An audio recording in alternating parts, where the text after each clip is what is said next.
ডুব দে রে মন কালী বলে, ডুব দে রে মন কালী বলে, হৃদি রত্না করে রগাধ জলে, রত্না করে রগাধ জলে। আপনারা এসছেন হালিশহর রামপ্রসাদের ভিটা। এটা হচ্ছে সাধক কবি রামপ্রসাদের, তার জন্ম ভিটা হচ্ছে এইটা। ডুব দে রে মন কালী বলে, ডুব দে রে মন কালী বলে। আমাদের মা খুব জাগ্রত, মায়ের কাছে প্রার্থনা করলে মা তার কথা শোনে। মা গো মা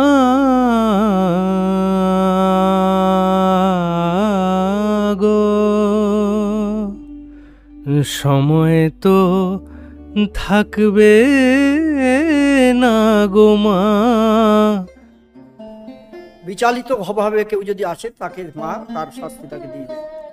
পৃথিবীর কেউ ভালো তো বাসে না, এ পৃথিবী ভালোবাসিতে জানে না। সকালবেলা দেখা যায় যে বিছনাটা একটু ওলট পালট করা আছে, তাতে আমরা বুঝি যে মা এখানে শয়ন করেছিল। সেথা যেতে প্রাণ চায় মা।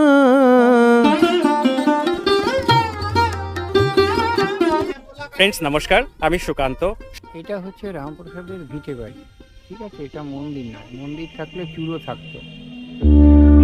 এই পঞ্চমুণ্ডাসনের নিচে রয়েছে 5টি মাথার খুলি, যেটি হলো সাপ, ব্যাং, খরগোশ, শিয়াল এবং নরখুলি। আমরা এখন পৌঁছে গেছি রামপ্রসাদের ঘাটে। কালী মায়া মার ওরে শ্যামা মায়া মার। ফ্রেন্ডস, অবশেষে আমি পৌঁছে গেছি হালিশহরের এই পবিত্র ভূমিতে। শ্যামা মা কি আমার কালো রে, শ্যামা মা কি আমার কালো।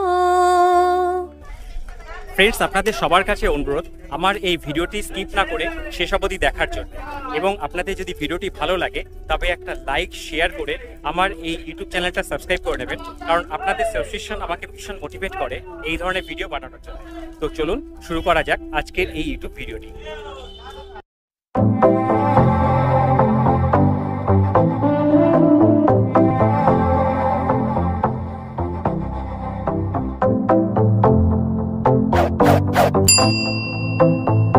ফ্রেন্ডস নমস্কার, আমি সুকান্ত। স্বাগত জানাই আমার ইউটিউব চ্যানেল হলিডেজ আনলিমিটেডের আজকের এই ভিডিওতে। বন্ধুরা, যেমনটা আপনারা আজকের এই ভিডিওর থাম্বনেলে দেখলেন, আজ আমার গন্তব্যস্থল হালিশহরে অবস্থিত প্রসিদ্ধ কালী সাধক রামপ্রসাদের ভিটা।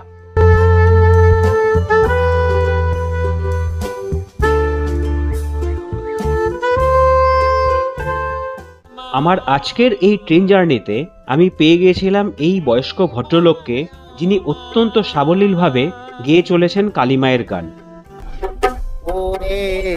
পরে সে বলে ভক্তি বলে,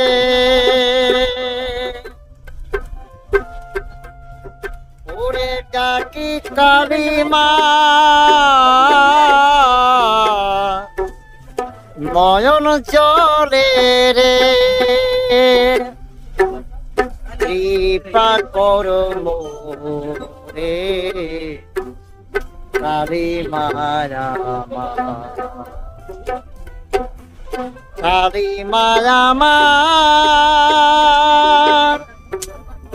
ওরে শিবি ঠাকুর আমার, কালী মায়া মা। ফ্রেন্ডস, আমি পৌঁছে গেছি হালিশহর স্টেশনে। তো এখন আমি রয়েছি প্ল্যাটফর্ম নাম্বার 2-তে। আমি এই ওভারব্রিজ দিয়ে বেরিয়ে বাইরে গিয়ে প্ল্যাটফর্মের বাইরে রয়েছে অটো আর টোটো স্ট্যান্ড, ওখান থেকে টোটো ধরে আমি যাব রামপ্রসাদের ভিটেতে। ফ্রেন্ডস, অবশেষে আমি পৌঁছে গেছি হালিশহরের এই পবিত্র ভূমিতে। এই সেই হালিশহর যেটা পরিচিত রয়েছে পঞ্চসতীর পীঠ হিসাবে, কারণ এখানে রয়েছেন সিদ্ধেশ্বরী, জগদীশ্বরী, শ্যামাসুন্দরী, সুধাংশুবালা এবং রানী রাসমণি। প্রসঙ্গত আপনাদের জানাই, এই হালিশহর কিন্তু প্রতিটি বাঙালির কাছে একটা পূর্ণ তীর্থস্থান হিসাবে পরিচিত রয়েছে, কারণ এখানে জন্মেছেন রানী রাসমণি। নিগমানন্দ মহারাজের সমাধিস্থল হলো এই হালিশহর এবং চৈতন্য মহাপ্রভুর গুরুগৃহ ছিল এই হালিশহরে।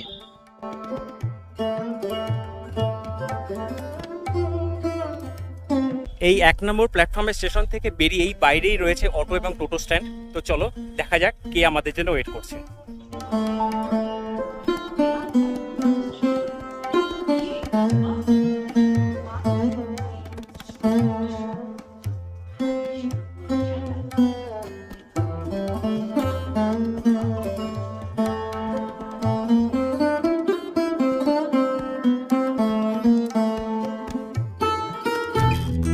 আমি এখন উঠে পড়েছি রামপ্রসাদের ভিটেতে যাওয়ার অটোতে এবং প্রসঙ্গত আপনাদের জানাই, এই হালিশহর রেল স্টেশন থেকে রামপ্রসাদের ভিটের দূরত্ব প্রায় 3.5 কিলোমিটার এবং অটোতে ভাড়া জনপ্রতি 15 টাকা।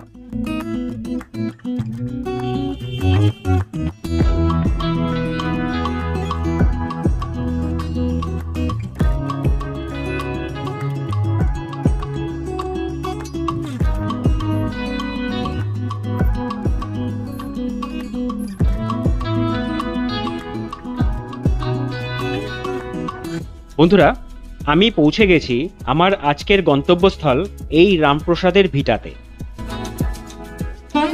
এই রামপ্রসাদের ভিটার ঠিক অপোজিটে রয়েছে স্থানীয় পৌরসভার উদ্যোগে তৈরি করা ওনার কালীভক্ত জীবনের বেশ কিছু দৃশ্য, যেগুলি তুলে ধরা হয়েছে চিত্র আকারে। প্রথম চিত্রে দেখা যাচ্ছে রামপ্রসাদ সেন কালী মায়ের মন্দিরে মা কালীকে জবা ফুল দিয়ে পুজো দিচ্ছেন, আর তার ঠিক নিচের চিত্রটিতে রয়েছে রামপ্রসাদ সেন তার নিজের হাতে তৈরি করা কালী মায়ের মূর্তি মাথায় নিয়ে তার নিজের লেখা শ্যামা সঙ্গীত গাইতে গাইতে তিনি নিজেই গঙ্গায় বিলীন হয়ে যাচ্ছেন। আর ডান দিকের ওপরের চিত্রটিতে রয়েছে রামপ্রসাদ সেন দুর্গাচরণ মিত্রের জমিদারি সেরেস্তায় হিসাব লেখার খাতায় শ্যামা সঙ্গীত লিখছেন। আর তার ঠিক নিচের চিত্রটিতে রয়েছে রামপ্রসাদ সেন এই বসত ভিটাতে যে পঞ্চবটী গাছ রয়েছে ওইখানে তার ছোট মেয়ে জগদীশ্বরীকে নিয়ে বেড়া বাঁধার কাজ করছিলেন, যে সময় মা কালী তার ছোট মেয়ে জগদীশ্বরীর রূপে রামপ্রসাদ সেনকে দেখা দিয়েছেন। বন্ধুরা, আপনারা কিন্তু দেখতেই পেলেন এই সমস্ত চিত্রগুলি এখানে অত্যন্ত নিপুণতার সঙ্গে তুলে ধরা হয়েছে, যা কিন্তু সত্যিই প্রশংসনীয়। তো চলুন ঘুরে দেখা যাক রামপ্রসাদ সেনের এই পুরো বসত ভিটাটি।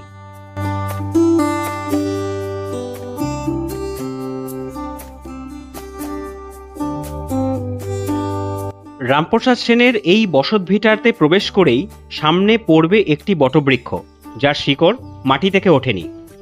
এটি পঞ্চবটির 450 বছরেরও পুরনো বটবৃক্ষের একটি শাখা, যেটি সুন্দরভাবে পঞ্চবটি থেকে বেরিয়ে এই বটবৃক্ষের রূপ নিয়েছে, যার তলায় দর্শনার্থীরা সিঁদুর দিয়ে তাদের ভক্তি জানিয়েছে।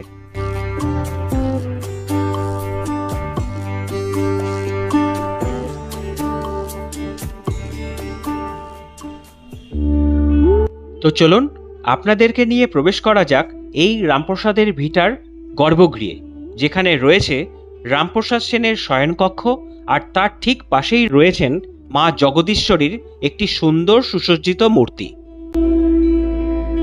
ফ্রেন্ডস, ভিডিওর মাঝখানে আমি আপনাদের একটা গুরুত্বপূর্ণ তথ্য শেয়ার করে রাখি।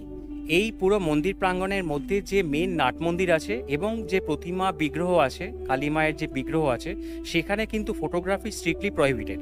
তো আপনাদের যদি ফটোগ্রাফি বা ভিডিওগ্রাফি করার দরকার পড়ে তাহলে অবশ্যই কর্তৃপক্ষের থেকে আগাম পারমিশন নেবেন। ধন্যবাদ। মা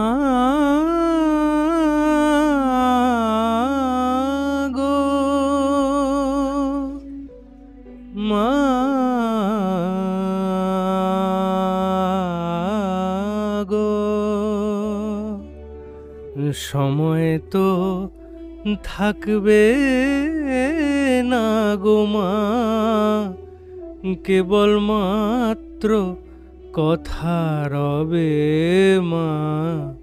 সময় তো থাকবে না গো মা, কেবল মাত্র কথা রবে মা।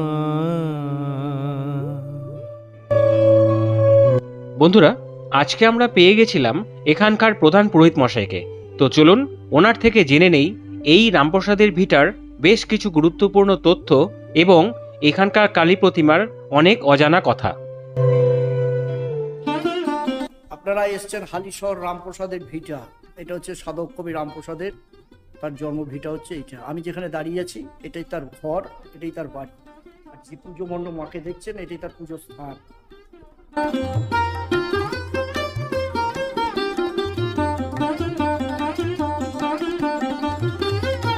এখানে প্রচুর ভক্ত তাদের নিত্য এখানে মায়ের কাছে পুজো দিতে আসে।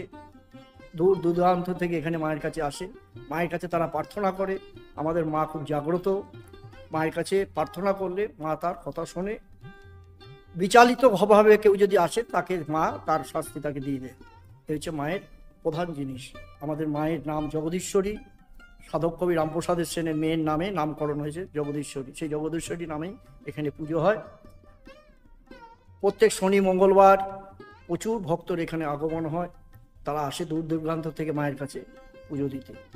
আর যেখানটা দাঁড়িয়ে আছেন আর পাশেই আছে পঞ্চবটী, যেখানে সাধক কবি তার মেয়ের রূপে মা এসে বেড়া বেঁধেছিল। সেই জায়গাটা হচ্ছে সামনেই মন্দিরে ঢোকার আপনার ডান দিকে। পাশেই রয়েছে রামপ্রসাদের কক্ষ, সেখানে রামপ্রসাদের মূর্তি মূর্তি বসানো আছে, সেটাও আপনারা দেখতে পারবেন। আর এই যে শয়ন কক্ষ দেখছেন এটা মায়ের বিছনা। রাত্রিবেলা ঠাকুরমশাইরা যখন যায় তারা মাকে বলে যায়, মা তোমার বিছনা রইল, তুমি এখানে শয়ন করো। কারণ মাকে তুলে তো ওখানে শয়ন করা যায় না, তার বিছনার উপরে তাকে বলে যায়, সে মায়ের তার স্মরণ করে। সকালবেলা দেখা যায় যে বিছনাটা একটু ওলট পালট করা আছে, তাতে আমরা বুঝি যে মা এখানে শয়ন করেছিল। মা গো মা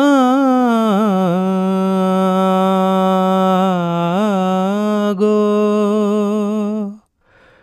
সময় তো থাকবে না গো মা, কেবল মাত্র কথা রবে মা। সময় তো থাকবে না গো মা। আমাদের সাধক কবি রামপ্রসাদ সেনের এখানে আমি যে দাঁড়িয়েছি এটা তার পুজোর স্থান। এখানে সে বসে পুজো আর্চা করতো। কারণ রামপ্রসাদ সেন মাটির মূর্তি পুজো করতে এবং তাকে আবার বিসর্জন দিয়ে দিত। ঘটে তার পুজো হতো প্রত্যেক বছর দীপান্বিতা অমাবস্যার দিন। নিজে হাতে মূর্তি তৈরি করতো এবং নিজে হাতে মাকে বিসর্জন দিয়ে আসতো গঙ্গায়। এই করতে করতে রামপ্রসাদ সেন যখন মায়ের দেখার পেল না, যেমন রামকৃষ্ণ মায়ের সরাসরি দর্শন পেয়েছিল, ছলনাভাবে রামপ্রসাদকে দেখা দিয়েছে মা, সেই কারণে মাকে নিয়ে এসে গঙ্গায় মিলিয়ে ফেলে রূপদের এবং কালী বলে সেই গান গাইতে গঙ্গায় এনে দেবে। ডুব দে রে মন কালী বলে, ডুব দে রে মন কালী বলে, হৃদি রত্না করে রগাধ জলে, রত্না করে রগাধ জলে, ডুব দে রে মন কালী বলে। 1956 সাল থেকে মূর্তি স্থাপনার পাশেই পঞ্চবটী আছে, যেখানে রামপ্রসাদ বেড়া বেঁধেছিল। তার মেয়ে জগদীশ্বরী রূপে মা এসে বেড়া বেঁধে দিয়েছিল। পাশেই আছে আপনার মন্দিরের বাইরেই তার পঞ্চবটী আসন, সেই পঞ্চবটী আসন। এই তার মা, এখানে জগদীশ্বরী নামে মায়ের নিত্য পুজো হয় এবং তন্ত্রমতে এই পুজো হয়। আর দীপান্বিতা অমাবস্যার দিন রাত্রি 10টার পরে মায়ের পুজো শুরু হবে। এই জগদীশ্বরী মা খুব প্রতিষ্ঠিত এবং বিশ্বাসী মানুষ, দর্শনার্থী প্রচুর আছে শনি মঙ্গলবার তাদের নিজের মনোবাঞ্ছা জানাবার জন্য, এবং মা কথা শুনে মা তাদের মনোবাঞ্ছা পূর্ণ করে। আর এখানে শ্যামা পূজা ছাড়া আর এখানে শ্যামা পুজো ছাড়া মায়ের যেটা আছে সেটা হচ্ছে বড় উৎসব হচ্ছে 26শে জানুয়ারি মায়ের অন্নকূট মহোৎসব হয়। এখানে লাখো লোকের আসে ভক্ত এখানে তাদের মায়ের কাছে 26শে জানুয়ারি। আর শনি মঙ্গলবার অমাবস্যা এ তো লেগেই আছে মায়ের মন্দিরে দর্শনার্থীদের ভিড়। এখানে এসে বসে তারা পুজো দেয়, তাদের জ্বালা যে জ্বালা সেই জ্বালা তাদের পায়, অঞ্জলি দেয়, সবটা এখানে নিত্য ভোগও এখানে হয়। সকাল 9টা থেকে 10টা অবধি মায়ের ভোগের কুপন কাটতে হয়, তারপরে একটার পরে মায়ের ভোগ প্রসাদ সবাই পায়। এবং কি হাতে প্রসাদও দেয়, যতক্ষণ প্রসাদ থাকে সবাইকে প্রসাদ দেওয়া হয়। মায়ের ভোগ যখন হয় খানাটা নামানো হয়, খানাটা না হলে মা খাবে কি করে? মানে ভোগ শেষ হয়ে যাওয়ার পর আবার এটা থাকে বিকেলবেলা মন্দির খোলার আগে খানা তুলে দেয়। মানে এই মন্দির বন্ধ হলে মাকে বিশ্রাম দেওয়ার দরকার, সেই জন্য বিশ্রাম দিয়ে চলে যাই। আপনাকে অসংখ্য ধন্যবাদ, আপনি অনেক ইনফরমেশন দিলেন। তো আমার চ্যানেলে যারা আছেন তারা নিশ্চয়ই আসবেন মায়ের দর্শন করতে। তো থ্যাংক ইউ। শোনা যায় প্রখ্যাত কালী সাধক এই রামপ্রসাদ সেন জন্মগ্রহণ করেছিলেন 1720 সালে এবং পরলোকগমন করেন 1781 সালে এবং মৃত্যুকালে তার বয়স হয়েছিল 61 বছর। রামপ্রসাদ সেনের বাবার নাম ছিল রামনাথ সেন এবং মায়ের নাম ছিল সিদ্ধেশ্বরী দেবী এবং ওনার স্ত্রীর নাম ছিল সর্বাণী দেবী। রামপ্রসাদ সেনের এক ছেলে এবং 2 মেয়ে ছিলেন। ছেলের নাম ছিল রামদুলাল সেন, বড় মেয়ের নাম ছিল পরমেশ্বরী এবং ছোট মেয়ের নাম ছিল জগদীশ্বরী। তো এখন চলুন আপনাদেরকে এই বসত ভিটের যে বাকি যে জায়গাগুলো আছে এগুলো এক এক করে আপনাদেরকে ঘুরে দেখাই। রামপ্রসাদ সেনের বসত ভিটের সামনের এই অংশটিতে রয়েছে একটি প্রশস্ত নাট মন্দির, যার 4টি দেওয়ালে সুন্দরভাবে সাজিয়ে রাখা রয়েছে বিভিন্ন দেবদেবী এবং মনীষীদের ফটোগ্রাফ।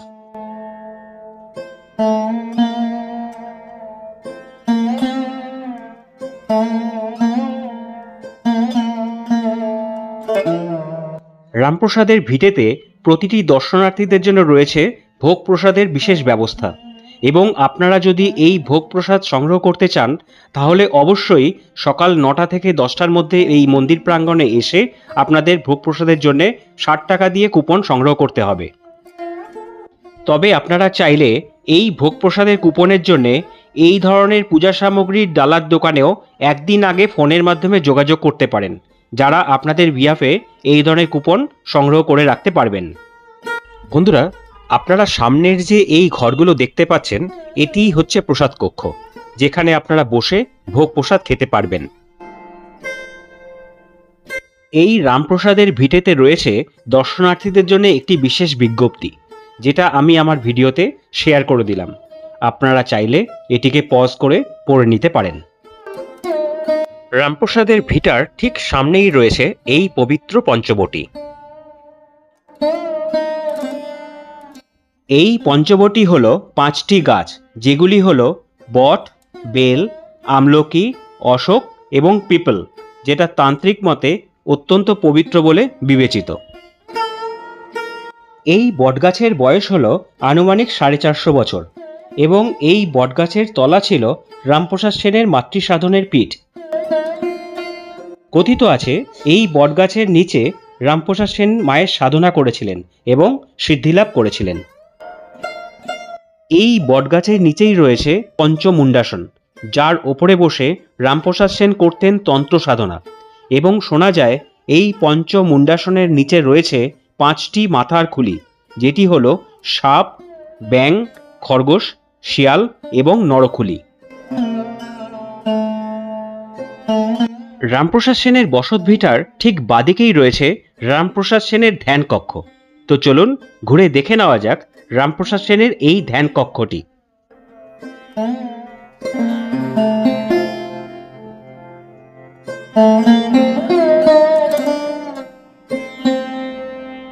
মাছে না আমি আছি, ভাবনা কি আর আছে আমার। আর এই ধ্যান কক্ষের সামনেই রয়েছে এই গাছটি, যেখানে ভক্তরা তাদের মনস্কামনা পূরণের জন্য ইট এবং সুতো বেঁধে যান।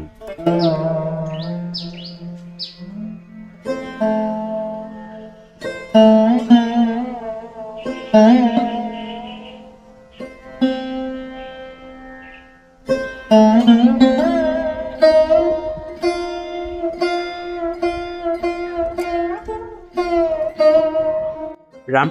বসতভিটার ঠিক পাশেই রয়েছে এই শিব মন্দিরটি, যেখানে ভক্তরা নিয়মিত পুজো পার্বণ করেন।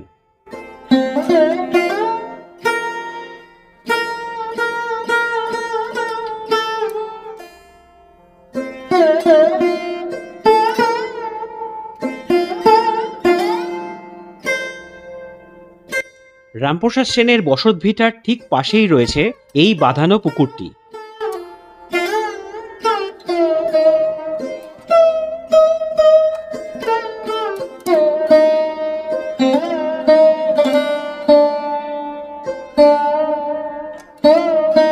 কথিত আছে এই পুষ্করিণীতে নিয়মিত স্নান করে সাধক রামপ্রসাদ সেন মা কালীর পূজায় বসতেন।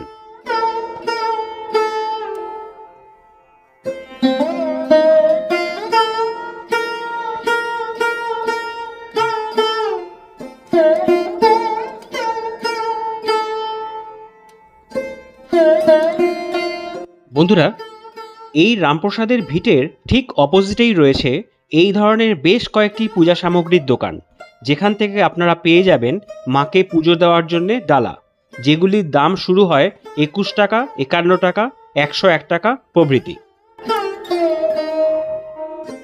প্রসঙ্গত আপনাদের জানাই, এই রামপ্রসাদের ভিটাতে পুরুষ এবং মহিলাদের জন্য রয়েছে পৃথক টয়লেটের ব্যবস্থা এবং রয়েছে পানীয় জলের সুবিধা। এই রামপ্রসাদের ভিটার সামনে রয়েছে স্বল্প মূল্যে বিভিন্ন ধরনের গাড়ি পার্কিংয়ের সুব্যবস্থা।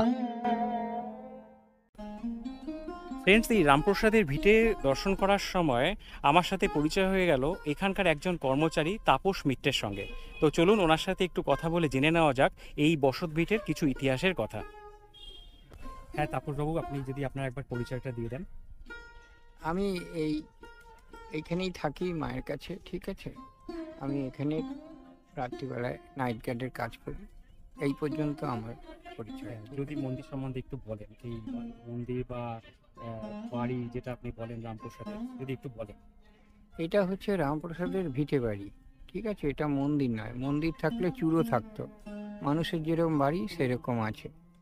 রামপ্রসাদের জন্ম হচ্ছে 1720-তে, আর উনি মাকে নিয়ে গঙ্গায় ডুব দিয়েছিল 1781-তে, মানে 61 বছর উনি ছিলেন। এই যে পঞ্চবটী দেখছেন, এটা ওনার সাধন পীঠ। এইখানে বসেই উনি মায়ের সাধনা করেছিলেন এবং সিদ্ধি লাভ করেছিলেন। এই বটগাছের বয়স হচ্ছে 450 বছর। এইটা রামপ্রসাদের মাতৃ সাধন পীঠ। এইখানে বসেই উনি মায়ের সাধনা করেছিলেন এবং সিদ্ধি লাভ করেছিলেন। এখানে পঞ্চমুণ্ডাসন আছে, ঠিক আছে। রামপ্রসাদ সেনের 2 মেয়ে ছিল, 1 ছেলে ছিল। 2 মেয়ের নাম হচ্ছে পরমেশ্বরী আর জগদীশ্বরী। ছোট মেয়ের নাম ছিল জগদীশ্বরী, ওই মেয়ের নামে এই মায়ের নাম জগদীশ্বরী। এখন যে মূর্তি দেখছেন, আসামের জমিদারকে মা স্বপ্ন দিয়েছিল। আসামের তেজপুর থেকে 66 বছর আগে এনে এই মূর্তি এখানে প্রতিষ্ঠা করা হয়েছে। যবের থেকে মায়ের মূর্তি প্রতিষ্ঠা হয়েছে, তবের থেকেই অন্নকূট উৎসব পালিত হয় মায়ের প্রতিষ্ঠা দিবস উপলক্ষে, ঠিক আছে। রামপ্রসাদ সেনের ছেলের নাম হচ্ছে রামদুলাল, বাবার নাম রাম সেন, মায়ের নাম সিদ্ধেশ্বরী দেবী, আর ওনার স্ত্রীর নাম হচ্ছে সর্বাণী। রামপ্রসাদ সেন দুর্গাচরণ মিত্রের জমিদারি শ্রেষ্ঠায় হিসেব লেখার কাজ করতেন। তা ওনাকে হিসেব লিখতে দিয়েছে, উনি লিখছে, দে মা আমায় তবিলদারি, আমি নিমকারাম নই শঙ্করী।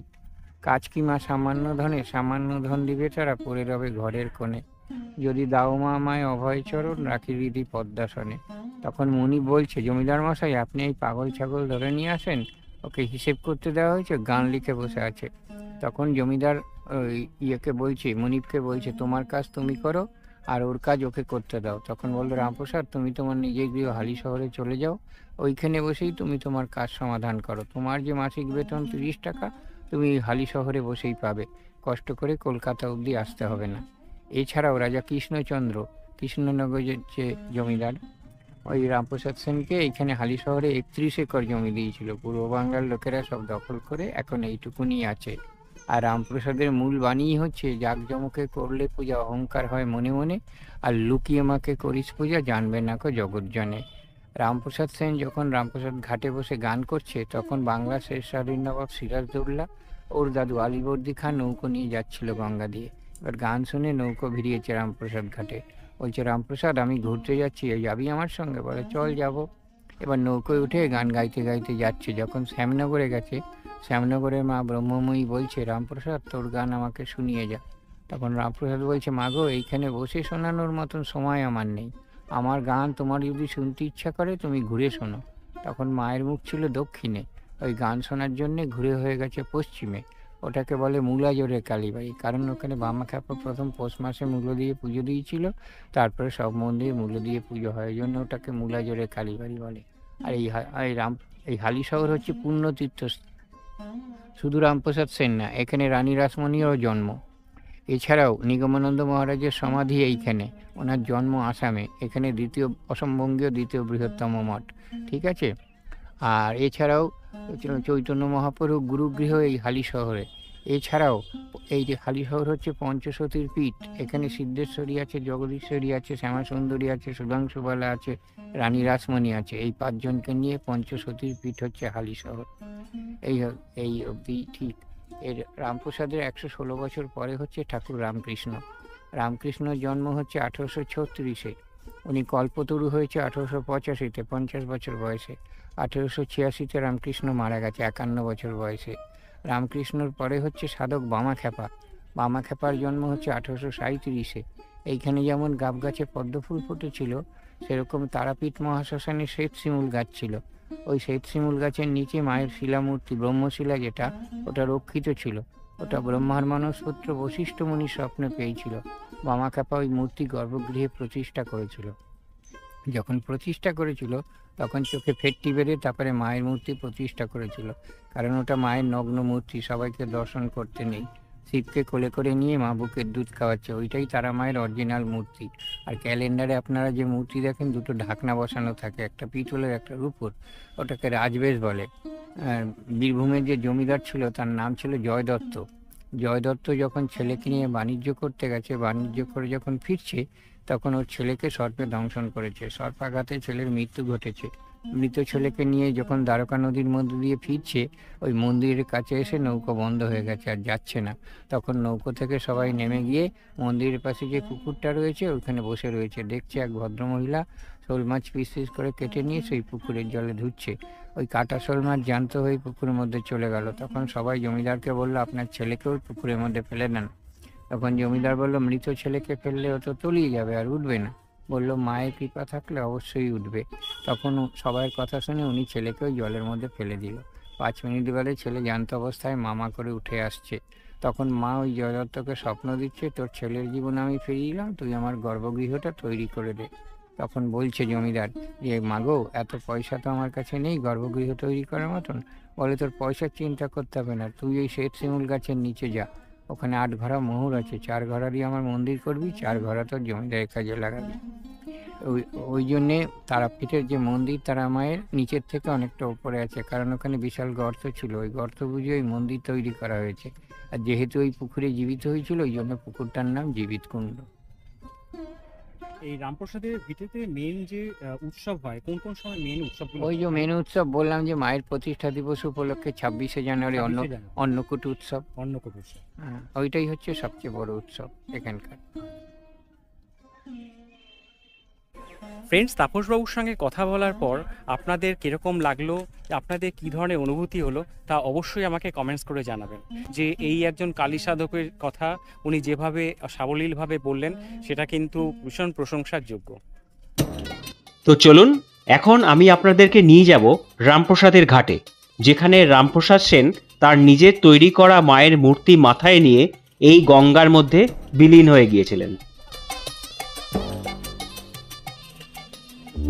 বন্ধুরা, প্রসঙ্গত আপনাদের জানিয়ে রাখি, রামপ্রসাদের ঘাটে যাবার পথে হাতের বাঁদিকে রয়েছে অত্যন্ত প্রাচীন শ্রী শ্রী বুড়ো শিব মন্দির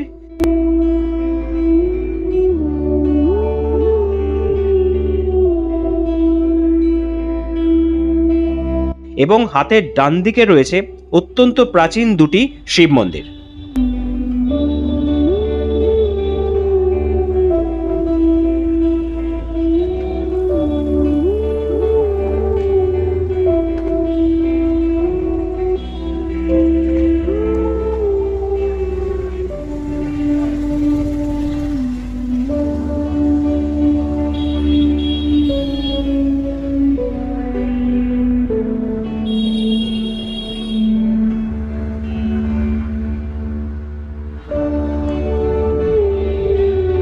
বন্ধুরা, আমরা এখন পৌঁছে গেছি রামপ্রসাদের ঘাটে। দেখুন রামপ্রসাদ সেনের স্মৃতিতে কি সুন্দরভাবে সাজিয়ে রাখা রয়েছে গঙ্গার এই ঘাটটি।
ফ্রেন্ডস, আমি পৌঁছে গেছি রামপ্রসাদের ঘাটে। আমি আপনাদের এই পবিত্র ঘাটটিকে একবার দর্শন করাবো, তো সঙ্গে থাকুন, দেখতে থাকুন।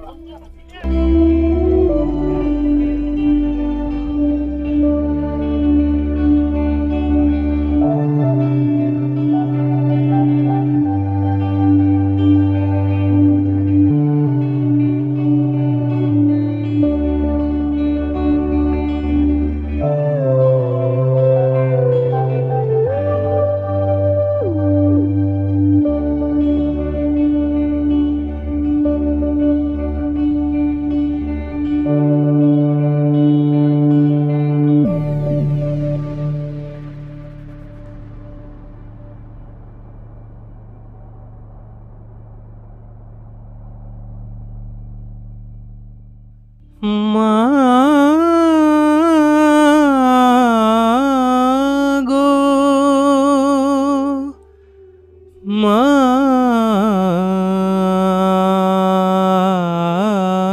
গো, সময় তো থাকবে না গো মা, কেবল মাত্র কথা রবে মা। সময় তো থাকবে না গো মা, কেবল মাত্র কথা রবে মা। মা গো, মা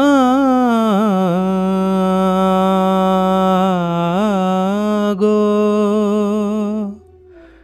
সময় তো থাকবে না গো মা, কেবল মাত্র কথা রবে মা। সময় তো থাকবে না গো মা, কেবল মাত্র কথা রবে মা। ডুব দে রে মন কালী বলে, ডুব দে রে মন কালী বলে, হৃদি রত্না করে রগাধ জলে, রত্না করে রগাধ জলে, ডুব দে রে মন কালী বলে, ডুব দে রে মন কালী বলে। রত্নাকর নয় শূন্য কখন, দু চার ডুবে ধন না পেলে। রত্নাকর নয় শূন্য কখন, দু চার ডুবে ধন না পেলে। তুমি দম সামর্থ্যে এক ডুবে যাও কুল কুণ্ডলিনীর কুলে। তুমি দম ফ্রেন্ডস, আজকের এই ভিডিওটা আমি এখানেই শেষ করছি। আজকের ভিডিওটি আপনাদের কেমন লাগলো তা অবশ্যই আমাকে কমেন্ট করে জানাবেন, এবং আপনাদের যদি ভিডিওটি ভালো লাগে তবে একটা লাইক শেয়ার করে আমার এই ইউটিউব চ্যানেলটা সাবস্ক্রাইব করে নেবেন, কারণ আপনাদের সাবস্ক্রিপশন আমাকে ভীষণ মোটিভেট করে এই ধরনের ভিডিও বানানোর জন্য। আপনারা সবাই ভালো থাকবেন, সুস্থ থাকবেন।